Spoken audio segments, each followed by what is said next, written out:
Oh, gosh. I feel like I would miss such joy if I was shutting Sarah down. One, then we wouldn't be connecting. And because occasionally I'm not in the right headspace and I do kind of just not respond. And that's just not as great. We're not having a loving connection. And when I can be really present, then not only are we having a loving connection, but she's hilarious. Like she will come up with names for herself that I would never think of. Like her name recently was Circle with a Line Through It. And she was pretending that she was giving birth. So circle with a line through it was giving birth. And that's hilarious. Like who comes up with that? Only Sarah. Hello, this is Rita, and this is me and my mommy's podcast, and then my mommy, and there's me, and I'm just talking about this stuff, and there's me tap dancing, because this is the Tap Dancing / Autism podcast, and there's a bunch of animals, and I'll be trying to in my hair, and there's a bunch of sand in the ocean. Also, there's all the soul talk stuff, I love all my ninjas and babes. Oh, that, oh, and also, oh, yes, like life stuff and tap dancing. Oh, and also there are my boots. My boots are amazing. Also, there's me, trying not to have a panic attack. Also, this is a podcast about me, autism, and tap dancing, and blah, blah, blah. I'm the ADHD in this thing. Also, there's my cute, adorable puppies. And later, that's my mom. That's a human being. This is Leta Tap Styles. But lately, I can't say my own name. Bleh. The bleh.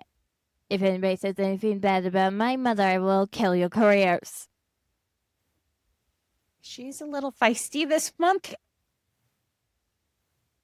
Jenny, we are so excited to have you back on the program. Do you mind introducing yourself for our guest? Sure. I'm Jenny or Jennifer Celeste Briggs, if you want to be official. And I have an 18-year-old named Sarah. And my younger daughter is 14. Her name is Amy. Amy is neurotypical, and Sarah is on the autism spectrum, has global delays, and is feisty and sparkly and fun and frustrating and stubborn. And we clash, and she's snuggly and she's amazing. And I ran a therapy program for her when she was little called the Sunrise Program. I called my program Sarah Rise, and it transformed our life as a family. Sarah started talking when she hadn't been at 4.5.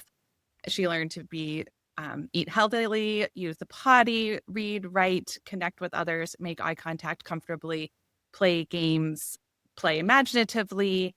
And it's still the way we live our life today. And it was life-changing for all of the volunteers that I had as well. Wanted to have you back on the program because last time we kind of hit on Sunrise, but we didn't go into depth on what it is. And I think a few of our audience members might actually fit the Sunrise program. The first thing I want to ask, because we did not do Sunrise. I mean, I've heard of it, but we were not in that. How old is too old to do the program? As far as I know, there is no such thing as being too old. People have done it with their 30 or 40-year-old children. You can't really call them children, but it is the parent running it for their offspring usually. And sometimes people who have been nonverbal all the way up through then begin to talk. Other times people stay nonverbal no matter how many hours you get in a Sunrise room. It's not the path for everybody to get language, but it does help many people either get spoken language or be more comfortable interacting with those around them. I know you mentioned looking people in the eye. I still have troubles looking people in the eye. Leta does. I have given up at 43. I'm like, you can just get used to me not looking you in the eye. Yes, kiddo? Again, I gave up quicker than you. Well, and I think it's totally fine because I know for many people, it's actually easier to pay attention if you're not looking. And sometimes Sarah's not looking and she's definitely paying attention to what's going on around her.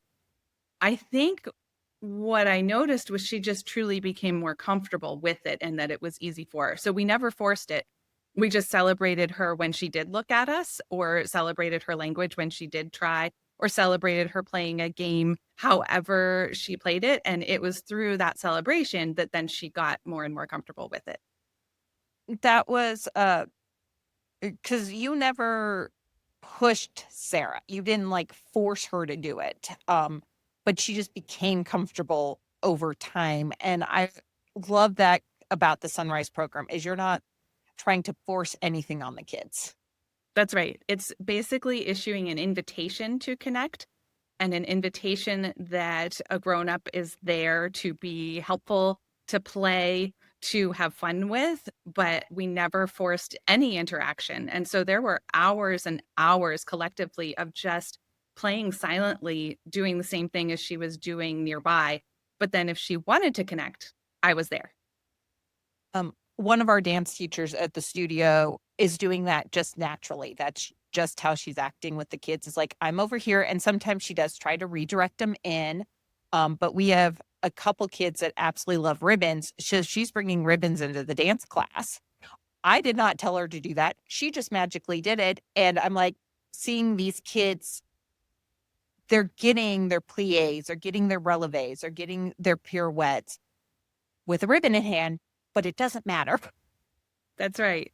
And I'm like, see, this kind of works, people. Yes. Yeah, it does. And I think a lot of the approaches out in the world can be to shut down someone's repetitive behaviors or try to force connection instead of meeting the child or person where they are and inviting connection but not forcing. And that's what I loved about the Sunrise program was that we weren't trying to force Sarah because anything we tried to force backfired. You're like, I think I might know a little bit about that. I hate pizza. Pizza is from hell. Pizza is evil. Italians in the comments, don't come for me. I'm sorry I hate pizza. Don't come for me, though. She had a speech and language pathologist who was trained in the 70s in the very old-fashioned way of therapy. They did the 70s. They said, oh, hey, force feed the kid junk food. They did. Wait, they did? I thought 70s where everybody got shaped for being even the teeniest, just tiny little bit of fat. Yes, but like, so her SLP was trying to force feed her pizza for a few weeks and then shocked when this child wouldn't do it. She absolutely hates ballet with a passion. Her brain will not learn ballet. And she's had dance teachers go, but you have a ballet body, so I'm going to force you to learn ballet. Yeah, I don't care if they think this wise brain waste and tap. I don't care. I don't care. I don't care. Also, plus those leotards are getting more and more creepy by the decades and the years and the months. They're getting more and more creepy. Especially for men. But one of the things I love about the Sunrise program from everyone I know who has done it, you guys aren't forcing the kids to do anything that they don't want to do. Correct. And we're observing what they do like to do and building and making up games based on that or inviting them into activity based on that. So for potty training, for instance, for Sarah, we tried the typical give a reward and that backfired so terribly. It set us backwards instead of going forward. So eventually what worked was saying, oh, you know what? She really loves books and she loves having people read to her. And she loves my plaid pajamas. So we took a huge stack of books into the bathroom, and every couple hours, I would go in, or my husband would go in, or a volunteer and sit with her. And we would wear the plaid pajamas on top of our clothes, and we would read books. And if something happened in the toilet, that was amazing. And if nothing happened, that was still great because we had just spent really good time together. And that was actually the approach that worked.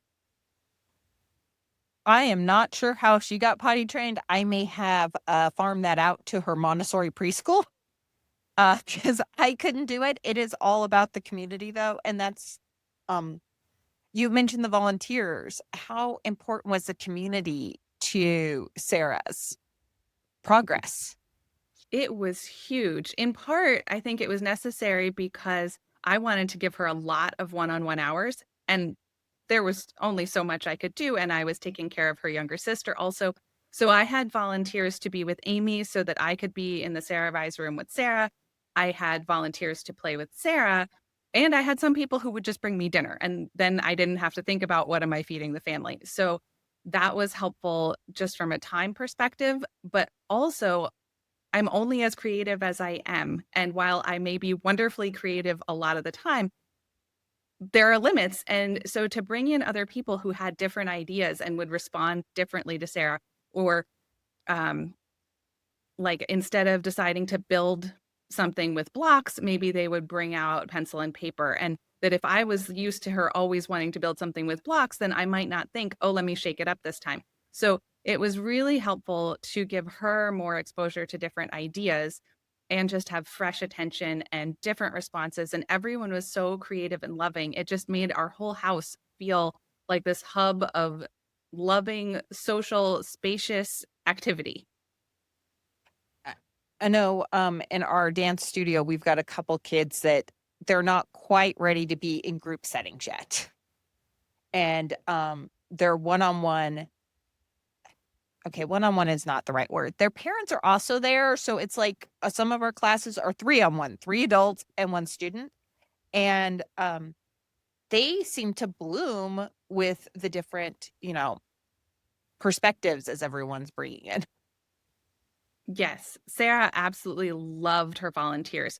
And we had such a range of, like, I am very big with my energy sometimes. And then we had quieter people and everyone in between. And she still loves her volunteers and we'll still talk about them. We don't actually have a program running at the moment except sort of lifestyle, but we're still connected and everyone still feels like family who was with us for a long time.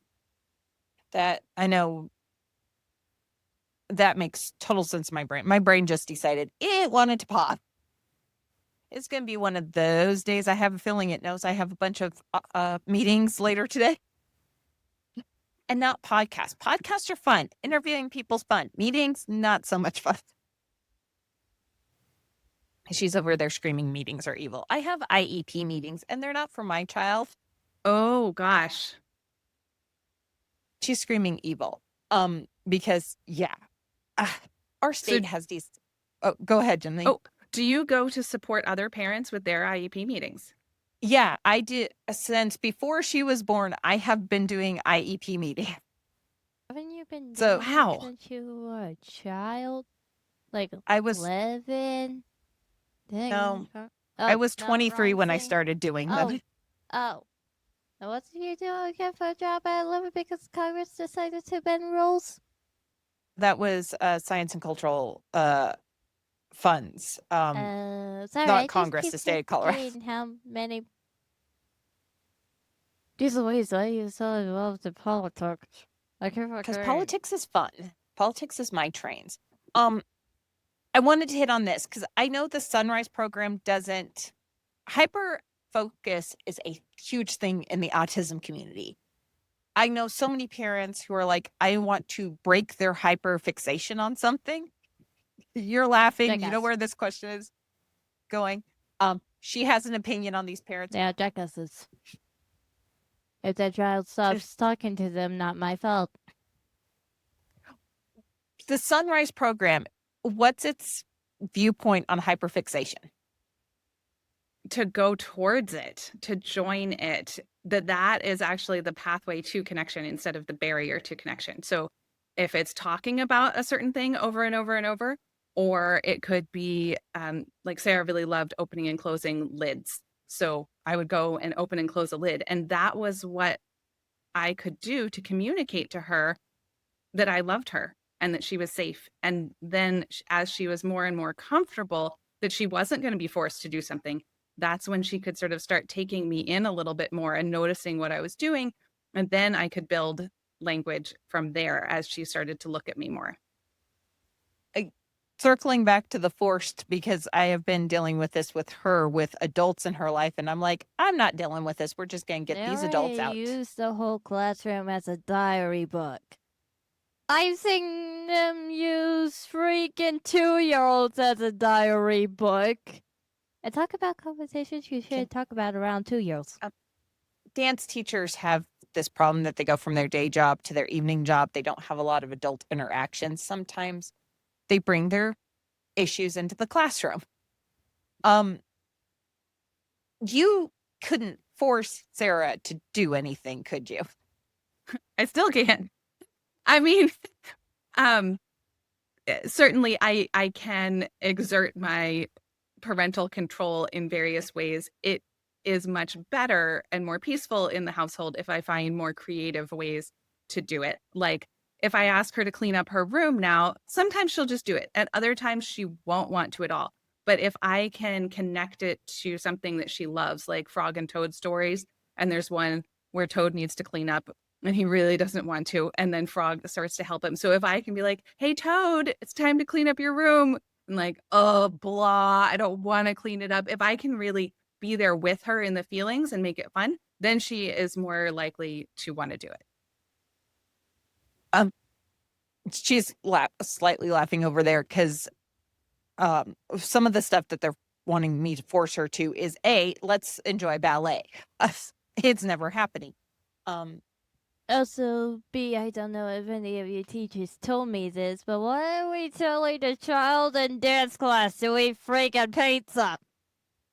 That's Why another do thing. I She's get never so eating many pizza. people telling me to eat freaking pizza when they should be telling me to do other things? Like dance class. Who cares about the pizza? Or you know that one time I had a bunch of therapists swapping until I landed on the last therapist before I got completely out of therapy.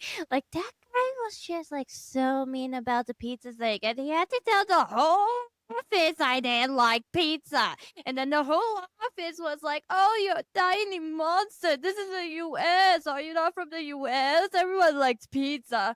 They were just like jackasses about it. Oh dear.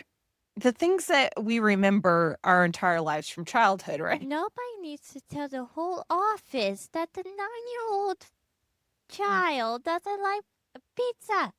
Okay. Nobody needs to Can- tell the office. Also, nobody needs to say I'm not from the USA because I don't like freaking pizza. No man likes pizza. That's true. Not everybody does. When picking where you're going to try and convince Sarah to do stuff, you correct me if I'm putting words in your mouth, but you chose what was important, like cleaning her room versus something silly like eating pizza, right? Yeah, I think that continues to be my parental journey, though, to figure out, well, what is actually important? And sometimes I'll catch myself being all tense about a certain thing. Like it could be cleaning her room. And then when I think about it later, I think, oh, it's actually okay if it stays a mess. I am dealing with my own stress about something else, and it was coming out at the mess on her floor. So it is an ongoing journey to keep clearing out my own mental and emotional junk so that I can be present with her and, like you said, only going towards what really matters and letting it go over and over if she says no, to be able to say, okay, I'll try again later. And sometimes I'm great at that and sometimes I'm not. I can understand that. I am definitely having an ADHD today, so bear with me. What do you mean When- today? You have an Okay, it's all ADHD every single day, every single moment of every single hour. but Why there's you so lie? much. There is so much I want to bring up about the Sunrise program because I really think some of our parents are looking at ABA, and we both have our issues with ABA. Evil! Peer. Evil. And she was only in it for 5 weeks. They work with the devil. But Sunrise doesn't seem to, at least from the knowledge I have a problem with stimming as long as it's not hurting anyone. Oh, correct. That is to be celebrated, to be appreciated.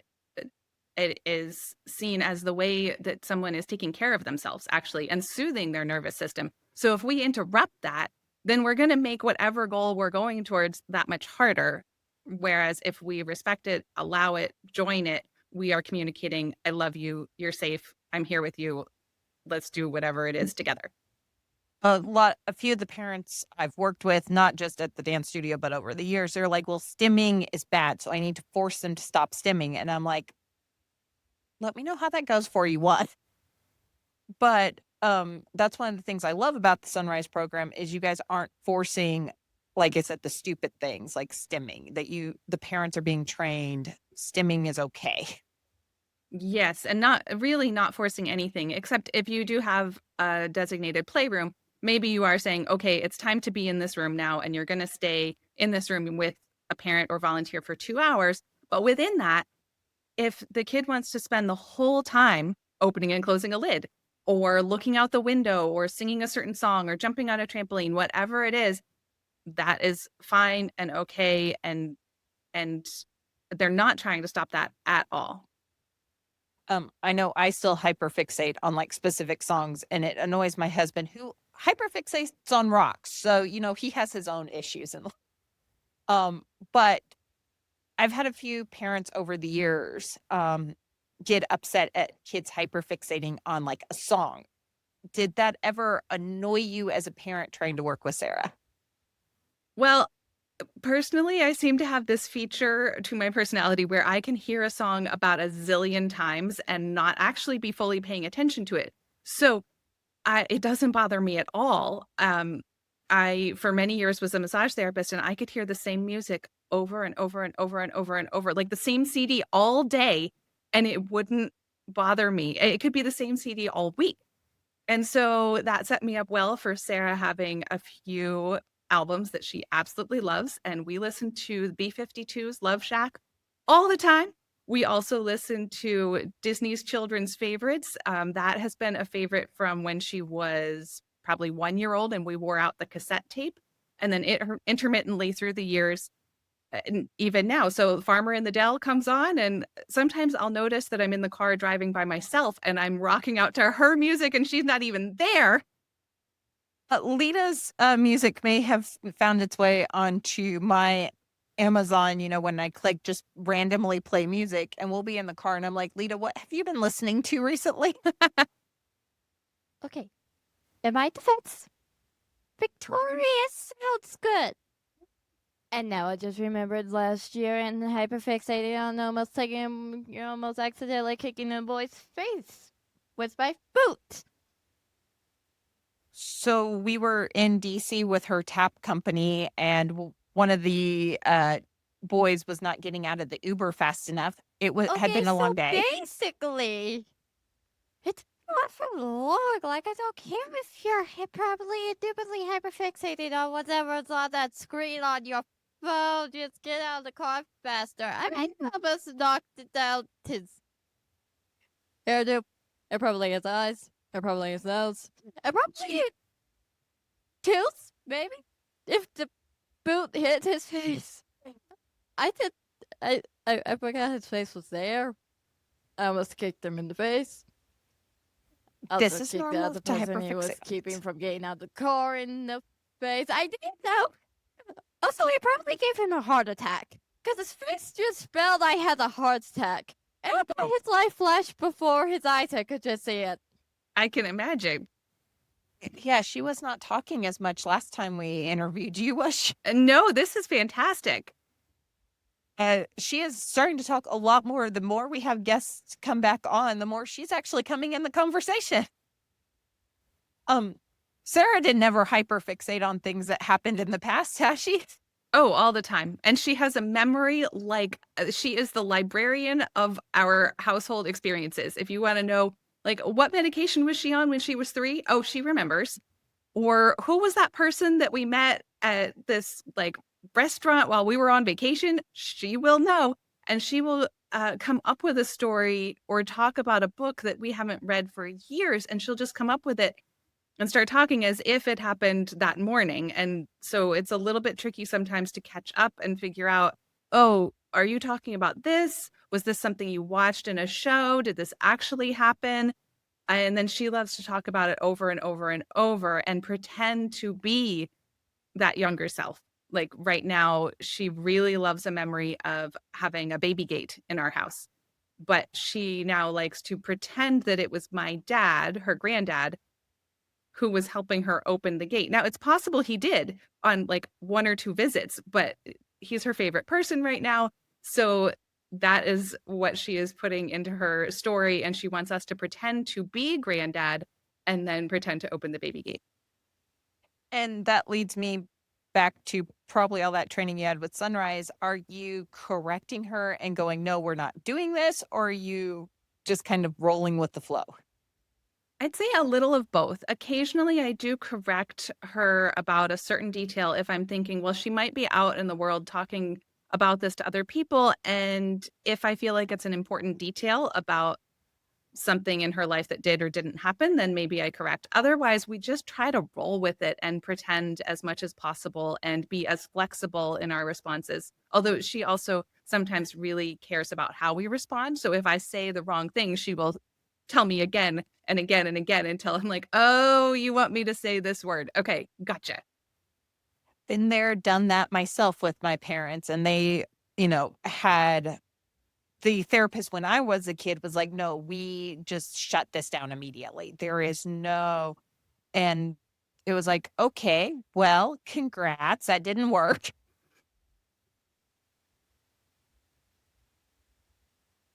I muted myself, especially when I was talking to doctors about my medical history. And I would remember, this is what I was on, and it would be in the files, and my parents wouldn't remember it the same way, and they would shut me down because that's what the psychiatrist said to do. Oh, gosh. I feel like I would miss such joy if I was shutting Sarah down. One, then we wouldn't be connecting. And because occasionally I'm not in the right headspace and I do kind of just not respond. And that's just not as great. We're not having a loving connection. And when I can be really present, then not only are we having a loving connection, but she's hilarious. Like she will come up with names for herself that I would never think of. Like her name recently was Circle with a Line Through It. And she was pretending that she was giving birth. So circle with a line through it was giving birth. And that's hilarious. Like who comes up with that? Only Sarah. Mine was that to this day, I'm 43 and I'm sitting there going, dear 80s and 90s therapist, are y'all idiots? There were so many Amandas in the world. I wanted my middle name. And I was like, it's Amanda Nicole. You say both names here. And they were like, no, you have to be like Amanda T because that's how society has decided you're doing it. I'm like, then it's Amanda Trisdale. And they were telling my parents, no, we have to force her to use the name. I think I may have broken the teenager over there. Wait, why would they call you Amanda T when it would have been Amanda N because of Nicole? And why didn't they call you Amanda Nicole if they were gonna use your name? And they sound just ever loving stupid, and how did they get past? Actually, now that I think about it, how did they not get picked up by a hawk as a baby and just dropped off the side of a cliff? They sound so freaking stupid. Well, as one of my psychiatrists said, you only use your middle name if you're going to become a serial killer. Oh no. What the? Wait, if you use your middle name if you're a serial killer, then they find you.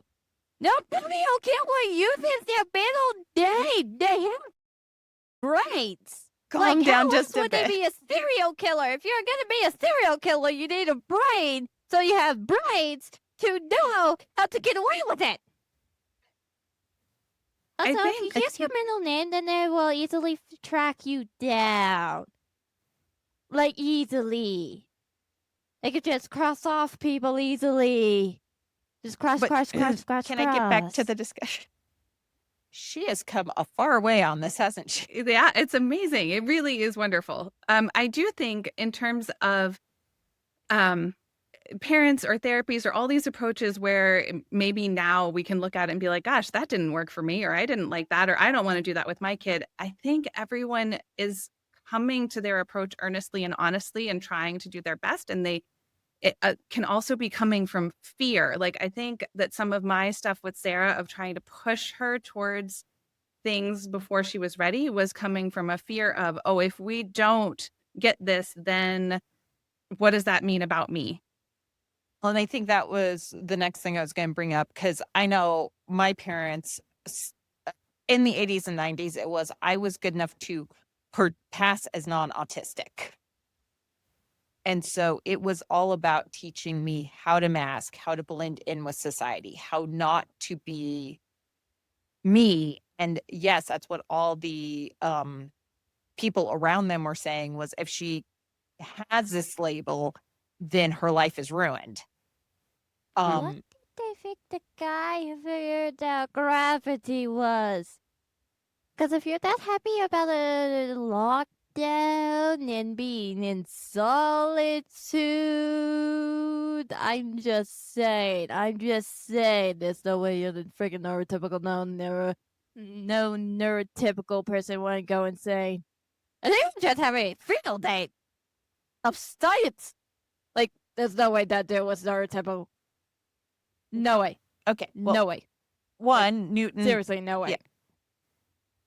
She's been hearing me talk. Gen Alpha is like unique in themselves without her autism.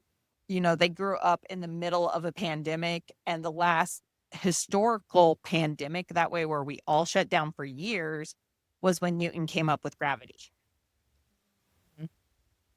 And granted, some of the fiction coming out of that, because that was also when Dracula was written. So, Like, no way those people were neurotypical. Because I don't think anyone has that much fun without the other neurotypical people around. So those people are, like, indubitably not neurotypical.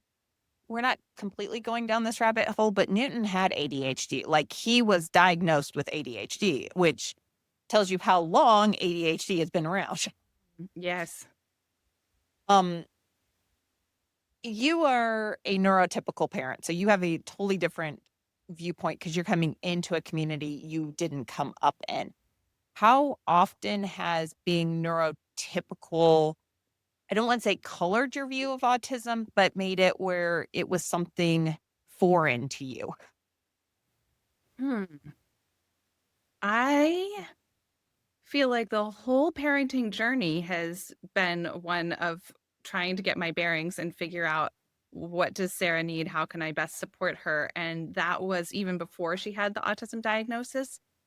I have been interested to find out, other parents whose kids seem so different on the outside, we all maybe have the same experience in these other certain moments of, like, you're in a public setting and your kid goes from fine to a total screaming meltdown in a nanosecond and you didn't see it coming. Oh my goodness. And that is helpful to know that I'm not alone in trying to manage that, even if the two kids might be on wildly different ends of the spectrum. That doesn't necessarily answer your question, but I would say basically I feel like I'm in an Escher print trying to figure out what way is up and down. And if I can let go of trying to control so much and join Sarah's imagination in her world, then things go better. It actually did answer it, because I know my opinion of her meltdowns, her dad's opinion of her meltdowns, because he's autistic too, weren't the same as our friends who were neurotypical, because we were like, yeah, I would join her right now if society said I could. Oh, I feel that way sometimes too. But on the other hand, we lived in Florida when she was diagnosed. We never got the Disney disability pass, because we're like, oh, we can judge a line and we can say whether or not we're going to stand in the line. Not that her father has it hyperfixated on me mispicking one time. Oh no. But Yeah, everyone pretty else sure was he's like, so hyperfixated on that. he is. He is definitely, and Like it's been me, 10 and years. a few times he has gotten us lost in Texas. But I mean, you don't want to lose these good family stories. no, I picked the. If you've ever been to Disney World, you know how they say how long it's going to be. Yes. We were gonna, her first time at Disney World, she loved Little Mermaid. We were gonna go meet Little Mermaid. Ariel's line was supposed to be 15 minutes. We got down in the grotto. That was not 15 minutes. That was Uh-oh. not 15 minutes. Was it an hour long, 15 minutes? It was no. 2.5 hours, but we were so far in the grotto, we couldn't get like to an exit to get out, because we Oh were my like gosh. the 10th person in line. It should not have been 2.5 hours. Oh, I feel for you. Oh my gosh. So her father keeps bringing that up because it was also in the June humidity, and that grotto does not have AC. I mean, that is a solid, good family memory right there. You'll all Yeah, never forget it. He's never letting me live that down, but I was like, we bought the photo like- pass. We're getting this. It was because somebody was like hogging Ariel, right? Right? What was the So reason my friends who were there said something had gone wrong with the fans inside the grotto, so they couldn't have Ariel out for health and safety reasons. Oh But gosh. they kept thinking that they were going to get it fixed really quick, and so that's why they didn't close. Oh no. But yeah, so obviously he hyperfixates on things, and will never let me live it down. But we had her in the regular lines because we were like, this is something, if we train her at 3, maybe it won't be a big deal when she's Mm. older. And so far, well, I think we've both wanted to melt down in a few TSA lines, though I'm not sure that's not something neurotypical I people would mean, want to do. though, he's only better than you. You do. He's only better than you. I Than will admit you do. you. But I think having you at Disney when you were young and having fun stuff to train you online kind of prepared you for going through TSA. Have you ever found with like Sarah something that you did that there's a silly correlation between something you worked with her on and now that she's reaching 18 and these more adult things are happening that you're like, wait, how did that correlate to this now? Mm. Nothing comes to mind immediately for that one, especially because living with her can be like living in two different time zones at once, right? In terms of her memories, that she is reaching back and remembering something from when she was 2 or 3, or that she has seen a picture of. But I think the main thing that I have learned for myself did come out of experiences doing the Sarah Rise program for her, of working on puzzles, like the kind of wooden shaped puzzles. Or then when she got better at those, we did really simple jigsaw puzzles. And those were so hard for her. And I remember despairing, thinking she's just never going to get it. I would feel frustrated when on her behalf when we would work on them. So in that instance, some of the volunteers were actually more helpful because they were like, I'm just going to let her mess around. Like that's how people learn puzzles. And after many years, now she can do simple jigsaws by herself. And what I have needed to remind myself is that, oh, just because we're still working on how to cross a street safely, that doesn't mean she's not going to get there later. Or just because she gets really upset in certain moments now doesn't mean it's going to be that way for her whole life. So I have to remind myself to be a little more present and not futurize as much. I I like how you said that. I do have a sister who is she has issues with directions and she can get lost. Like she was complaining to me this week that she was going on a work trip. All she had to do was follow one road. And she's like, my boss is sitting there going, you have to call me when you get there. Because she's amazingly brilliant. She possibly built your power substation. Like she designs power substations for most of the country. Wow. And her boss is like, I don't trust you to go straight down the interstate. You need to call me. And he was meeting her there to escort her to the small town that was just one road up because he's like, I don't trust you to take a right turn here either. It's good we have so many different kinds of people in the world with all of our different strengths and abilities. She, her boss loves her. They've worked together for 2 decades now. So he's like, this is my bread and butter is you. But she's like, yep, nope. You can trust me to build or design your power station. You can't trust me to go straight down the interstate. I love Um, that. I was talking about the errand. but we're talking about that aunt, the one who's like, my children aren't autistic, and her son. Cause he's 2 boys and the 2 girls. Especially the 2 boys. Have she seen the 2 boys? Have she seen the 2 boys? Like, there's no way the little one isn't autistic. It's no way the big one is autistic. But I feel like I have no say in that because the big one won't even speak to me or look at me. Pretty sure he hates my guts. Pretty darn well sure he hates my guts. Doesn't hate your guts. He's just, He won't speak to me. He won't look at me. He's only spoken to me once since we've moved back to them. Can I get he's, the classic autism for boys? Mm. He's that kind of, and he's going to Worlds in Rubik's Cube. But that's Wow. amazing. And it's like, hi, I don't know if you've walked in to my sister. I'm like, have you walked into Worlds? And she's like, yeah, they're all normal people. I'm like, only because you're not Nobody can neurotypical. solve a Rubik's Cube. At least me, I can solve a Rubik's Cube. That's totally thanks. Sarah is hitting adulthood now. And I know that's got to be a scary time as a mom. It is definitely different. I just got her registered to vote, and that is wild. Registering to vote is a fun one. And then I have dealt with voters since before I was that age, and I'm not sure all of them are smart enough to be able to vote. He's heard me say some very interesting stories about voters over the years that it's like, I'm not saying we need a test. I'm just saying, could we just ask you if you understand what voting is? And Oh, dear. as they were born. There was one year here in Colorado, and Bunny Trail, because Sarah's at this stage now. At 40 minutes. Yes, That's what I would say. I was standing out there. I was younger than her.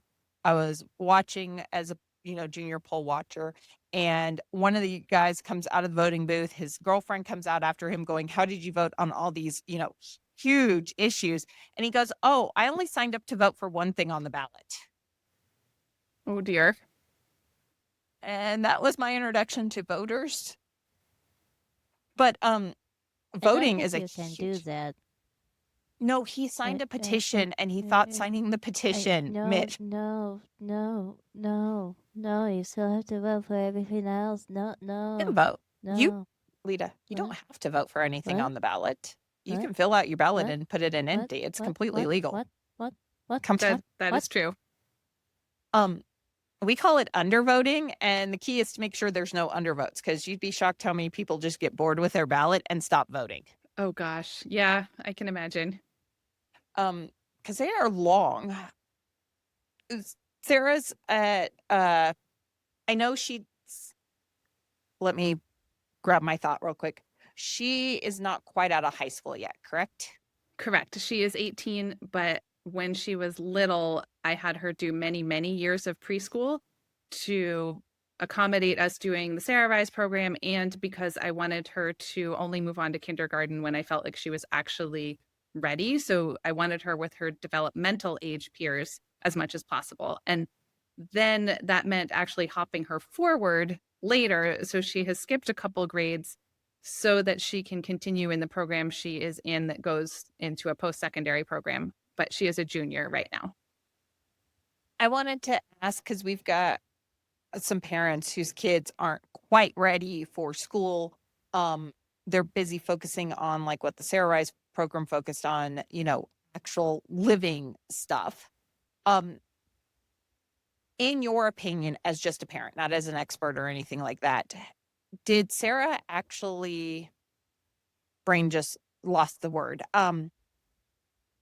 how much better was it for Sarah to take those few years to focus on what she needed to focus on versus focusing on what the school system said she needed to focus on?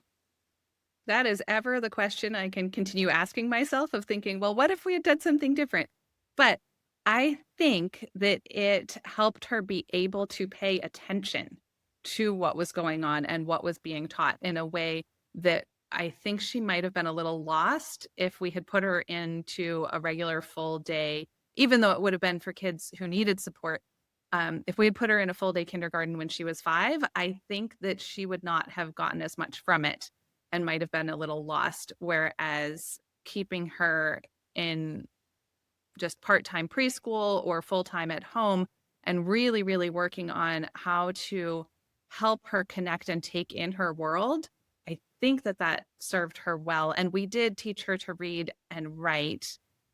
And then that's something she has continued to work on in school. But I think that the program we did helped her learn to read in a way that regular school would not have, because phonics didn't work for her at all. And when we switched and tried How to Teach Your Baby to Read program, all of a sudden she started learning to read. And it was like we found the pathway into her brain that we needed. I have yet to meet anyone on the spectrum or dyslexic like Leta is, and I am, and my sister, that phonics worked for. Interesting. It seems I'm like, could someone please toss me the papers showing phonics works? Because I'm not seeing this. And that's been a thing a lot of the parents have asked us, because Leta's severely dyslexic. She's not on grade level yet. I don't think that's holding her back in life as much as some people seem to think it is. Mm-hmm. But you just said it yourself. You went and found the program that worked for Sarah. Yes, I feel like that's been my whole life experience is, well, let's try this. Oh, well, that's not working. Let's try this. Oh, hey, that is working. Let's keep doing it. Let's try this other thing too. How much easier has it made your life as a parent finding the program that worked for Sarah? Oh my gosh. I mean, I can't even imagine if I hadn't done Sunrise and helped her be able to communicate so much more effectively. I mean, I guess we probably would have pursued developing her sign language more because she did have that, but I think that she really loves being able to talk. I mean, she talks a blue streak now. We actually have to work to help her notice when someone else is speaking and it's time to be quiet.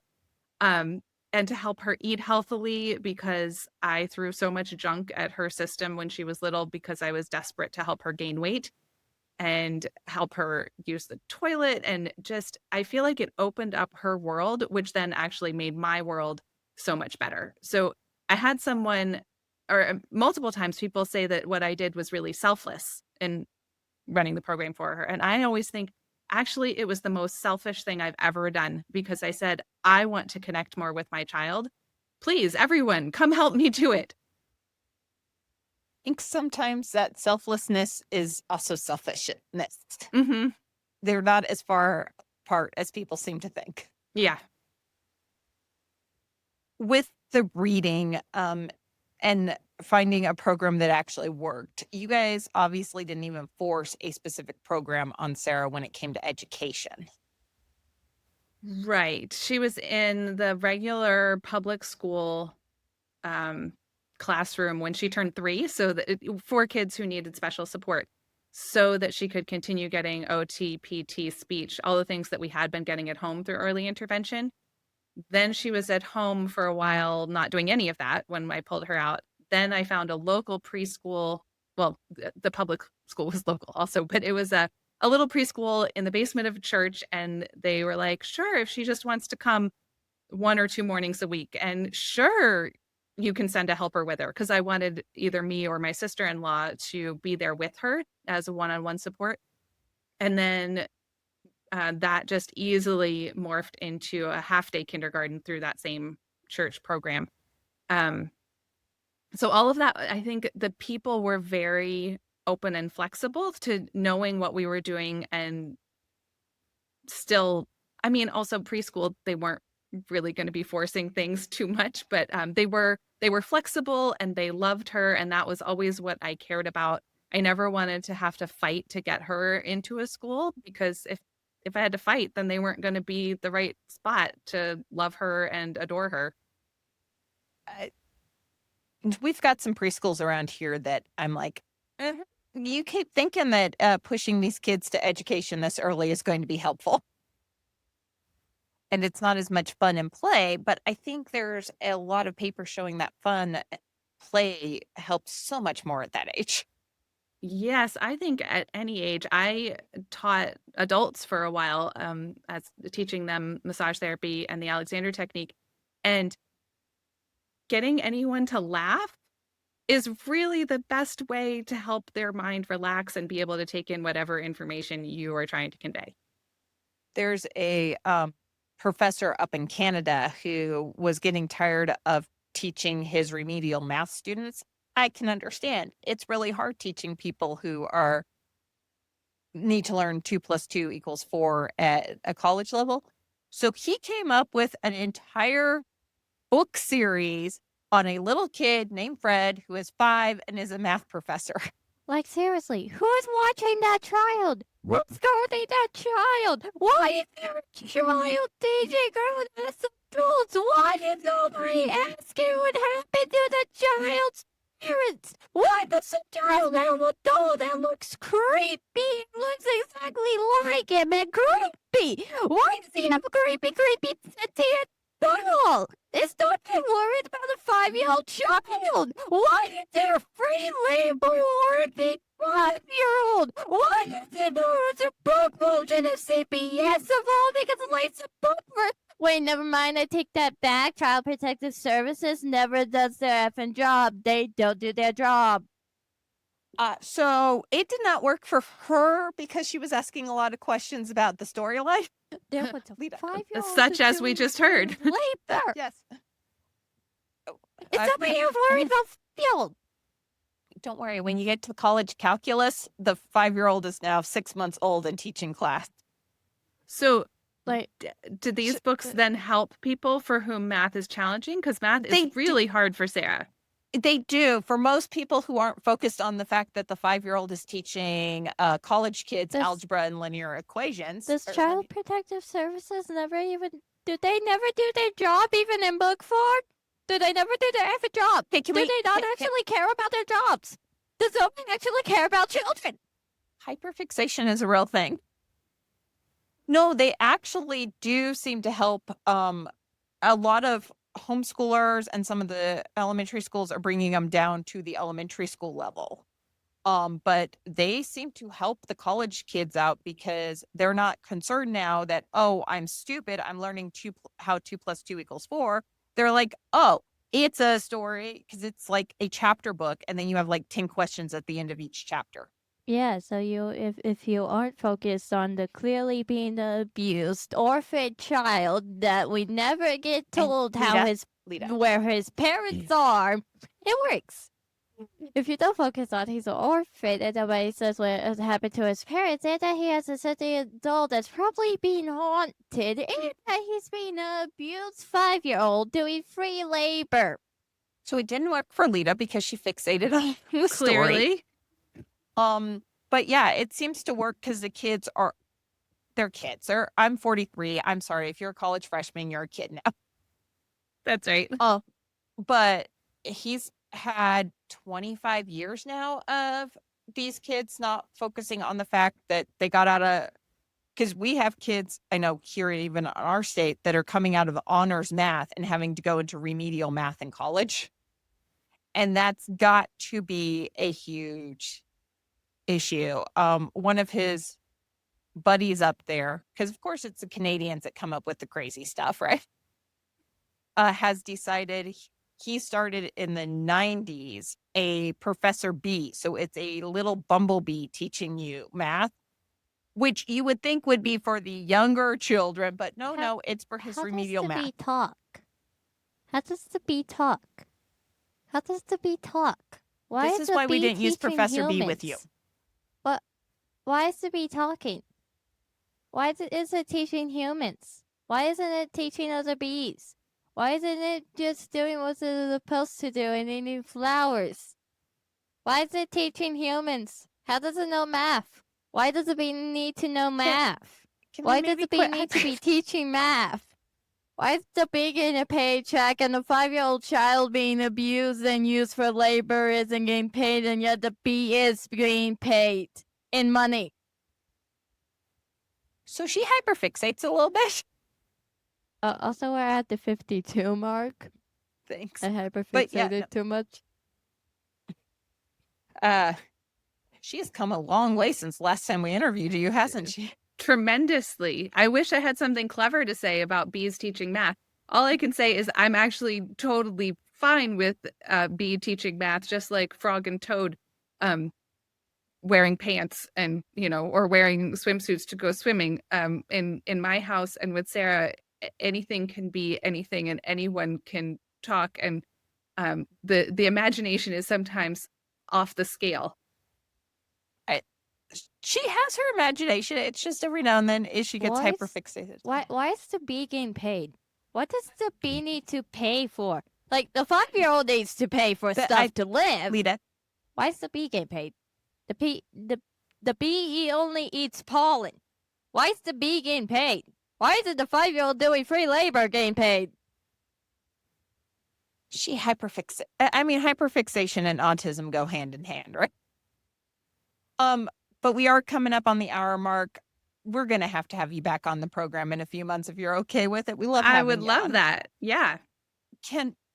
We've got to plug your book. Your book is amazing. It's, I think, something a lot of parents coming from the neurotypical world need to read.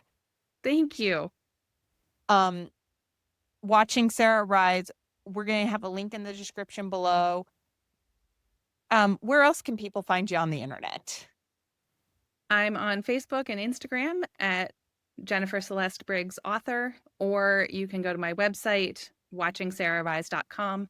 And my book, Watching Sarah Rise, A Journey of Thriving with Autism, is available through Amazon, Barnes & Noble, Simon & Schuster. It's an audiobook read by me. It's on e-readers and in many libraries. I am so glad it's an audiobook for those like Leta and my husband who do better with audiobooks than they do with reading the book. My husband also, because when he reads is during his commute, and when he's at home, there is other stuff to be doing. You're giving me a look. Thank you again so much for coming on. We love having you on. Hopefully you enjoyed being on again. Oh, I did. Thank you so much. And Leta, I hope that all of the bees around you are behaving themselves and they are not being exploited.